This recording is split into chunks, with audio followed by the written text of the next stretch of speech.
Hi, welcome back to the Spirit's Path. This is Dee, and today's tarot card of the day out of the Wildwood Tarot deck is Ace of Stones, the foundation of life. And I think in the 60 days that I've been doing these videos, it's the fourth time this has come up. All right, and you might be wondering, why is this card always coming up? Why is it so often? And I haven't seen some of the other cards. And I ask that question a lot of times. And what it tells me is, sometimes, I think last time I talked to you about the basics, going back to the basics of that relationship, going back to the basics of that job, going back to the basics of, planning for the project. All right. And with stones being about security and stability and materialism, it's an opportunity to create change. All right, it's being connected to the earth. It's drawing from Gaia, trying to create changes in our own world. Aces are new beginnings. So even though it came up here, maybe a couple of weeks ago, okay, you had a new beginning, you went through something, maybe you started something. Now it's time to add more to that foundation, add more to your basics, okay? In a running context, when I go back to the basics, I just start out with, I want to run 3 miles. And, I try to time that out. Maybe I run for 30 minutes straight. Next time I'm going to run for 31.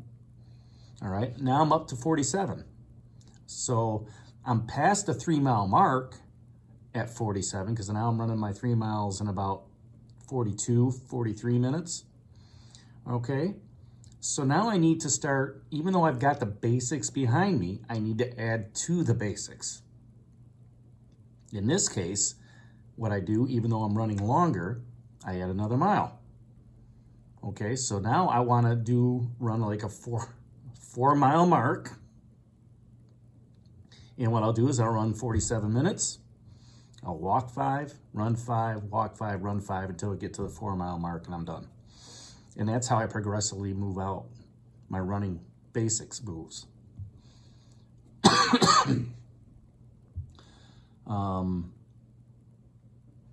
Once you have those basics down, then you can start expanding on stuff. And I was thinking about this earlier, and I wrote some notes down. What are the basics of a relationship? In any relationship, you have to have teamwork. You have to have communication, open communication between the two. You have to be honest with each other to tell each other what's going on. There's got to be that trust too.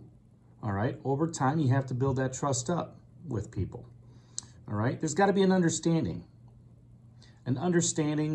of where you want the relationship to go, an understanding of what the other person likes to do. There's got to be a respect for that other person in a relationship. Okay. And there's got to be love. You can't have all those others, okay, unless you have the love. Okay, you can work on all those basics when you're developing the relationship. Even in a family, when there is a newborn brought into the family, that changes the family dynamics. Okay, and it takes time to, let's work at this together. Let's communicate on how we raise this child. Okay, let's be honest with each other. How do we feel about this? Okay, do you trust me, to, bathe and diaper and, help this child grow? Do we have an understanding that we're doing this together? When you do have that understanding, there's a respect grown between each other. And you say, okay, he's got this or she's got this. Okay, and you develop more of that love toward that family member, toward that child. Now let's look at the basics of a job situation. Okay, work hard, be there on time, be a team player, be flexible in your schedule. Don't complain about what's going on. Keep your social media and work separate. Okay, so let's talk a little bit about that in a job situation. The company that you work for hired you for a reason, to provide a service to help them get something done. Okay? They expect you to work hard. They're going to train you. Hopefully, they train you. You know, the basics of what you have to do. Okay? But they expect you to do the basics. You know, I want you to press this button every minute. As mundane as it is, every minute I want you to press this button. Okay? So you come into work, you be on time, maybe a couple minutes early. All right, have that coffee, do whatever you got to do. You say hi to your coworkers. Okay, you go to your job, and every minute you're pressing that button. Break time comes up, somebody relieves you, so that button keeps getting pushed. Okay, you go to break, you come back, guess what? Push that button.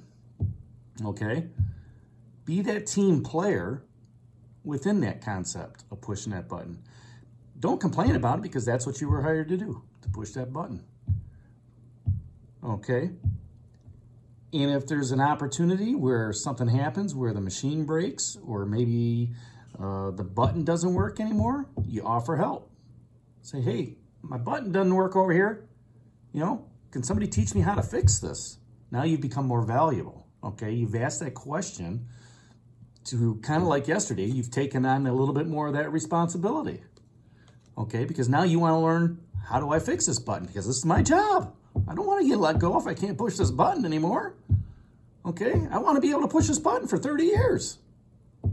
Okay, so you offer to help. All right. At the same time, if you're on social media and texting and Twittering and doing all the, you know, stuff that social media does, Facebooking, all that stuff, and it's taking you away from this, from pushing that button, guess what? You got to keep those two separate, because social media isn't the reason why they hired you. They hired you to push that button. Okay? Now, you know, yeah, it's stupid analogy that I'm using on this, but the point is, by working hard, okay, even though you're pushing that button, you're showing your employer, okay, that you're dedicated to the job.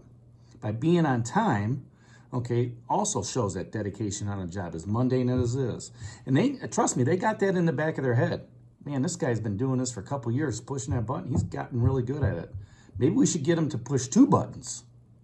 Let's move him over to that other machine. Maybe he could handle it. You know, he can handle that extra, like I said, responsibility. Okay, let's get him trained in another area. Sooner or later, your skill set's going to grow. And if you're really good, you work hard, you're on time, and you're working with others within your department, cubicle, whatever it is, okay, more responsibility is going to be put upon you, okay? And with that comes, you know, different accolades, raises, bonuses, opportunities to work on stuff. Okay, it's the same thing with projects, project management. If you take on projects or are on a project, it's about being a team player. It's about doing your share, because they brought you into that project based on your skill set, what you can provide to that team, whether it's a button pusher, okay, or just you can think outside the box. Have you thought about this? Have you thought about that? You know, and not be afraid to voice your opinion. It's looking at the planning of that project, okay, from start to finish. What's it going to take? What is the goal of that project? All right. What resources do you need for that project? The basics, the basic resources that you need for that project, for the basic planning piece of it. You know, how many people? What kind of financing? What kind of funding do we need for this? Okay. What kind of equipment, okay, is going to make this project work? Okay. By thinking of all that ahead of time, okay, that's how you can make the project or a process work, you know, within your office, or, you know, within, you know, in the field or whatever. Thinking that out, you know, give me the data. Let me take a look at that data. How do I format everything to fit the format that I want to look at? Okay, is there an easier way of doing it? Talking to the right people, talking to the resources, calling up the right, you know, maybe calling up outside companies, you know, that provide the equipment. Is there a better way of gathering this data? Okay, so I can put it in a linear form instead of, you know, a box form. okay? It's those types of things where you go back to the basics. And when this card continues to pop up, you know, the Ace of Stones, you know, what it wants you to do is lay that foundation. Lay a strong foundation for you to move forward in your security, your stability, and your materialism. Whether that's in relationship, whether that's in jobs, whether that's in projects, you know, whether that's, you know, whatever it is in your development process of going down that spiritual path, going down that spiritual journey. So this is the message for the day on the Ace of Stones, the foundation of life. I hope you enjoyed it. Leave your comments down below. Hit that like button for me and subscribe to the channel, and we'll talk to you tomorrow. Have a great day, everybody.